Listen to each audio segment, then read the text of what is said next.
Deception, false accusations, and repeated attempts to create fear surround the final stages of Jerusalem's rebuilding in Nehemiah chapter 6. With the wall almost complete and no gaps remaining, Nehemiah's enemies realize that intimidation has failed, so Sanballat, Tobiah, and Geshem change their strategy, targeting Nehemiah personally in an effort to pull him away from the work. At this point, the wall had been rebuilt, although the doors had not yet been installed in the gates. Sanballat and Geshem sent Nehemiah a message, asking him to meet them in one of the villages on the plain of Ono. The invitation sounded reasonable. Nehemiah recognized something different behind it. They were planning to harm him. So he sent messengers back with a clear answer. He was carrying on a great work and could not come down. Why should the work stop while he left it to meet them? 4 times they sent the same invitation. 4 times Nehemiah gave them the same answer. Then Sanballat tried another tactic. The 5th time he sent his servant to Nehemiah carrying an open letter. The letter claimed that a report was circulating among the nations and that Geshem supported it, saying that Nehemiah and the Jews were planning to rebel against Persia. According to the accusation, this was supposedly why Jerusalem's wall was being rebuilt. Sanballat even alleged that Nehemiah intended to become king of Judah and had appointed prophets to proclaim him king in Jerusalem. If such accusations reached King Artaxerxes, Nehemiah could face serious consequences. Sanballat therefore suggested that they meet and discuss the matter. Nehemiah refused to be intimidated. He replied that none of these accusations were true and that Sanballat had invented them.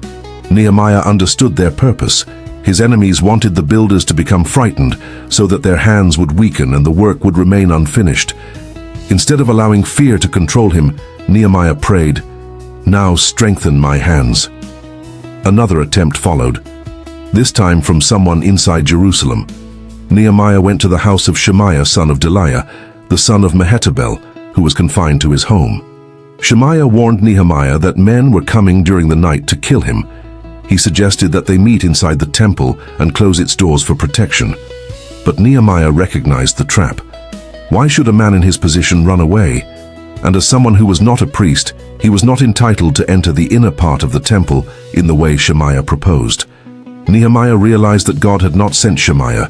Tobiah and Sanballat had hired him. Their intention was to frighten Nehemiah into committing a wrong action. They could then use it against him, damaging his reputation. Nehemiah again turned the matter over to God, asking him to remember Tobiah and Sanballat for what they had done, as well as the prophetess Noadiah and the other prophets who had tried to intimidate him. Then comes the moment toward which the rebuilding story has been moving. The wall was completed. On the 25th day of the month of Elul, Jerusalem's wall was finished after just 52 days of construction. The effect on their enemies was remarkable. When the surrounding nations heard that the wall had been completed, they became afraid and lost their confidence because they realized that this work had been accomplished with the help of Israel's God. Yet even after the wall was finished, the pressure did not completely disappear. During those days, some nobles of Judah were exchanging letters with Tobiah. Tobiah had strong connections within Judah. He was related by marriage to Shechaniah, son of Ara, and his son Jehohanan had married the daughter of Meshullam, son of Berechiah. Many people in Judah were bound to Tobiah by oath. They spoke highly of him in Nehemiah's presence, and then reported Nehemiah's words back to Tobiah. Tobiah continued sending letters intended to frighten Nehemiah. The wall was complete, but Nehemiah still needed discernment.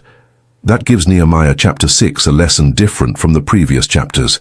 Not every distraction deserves your attention, and not every invitation deserves your acceptance.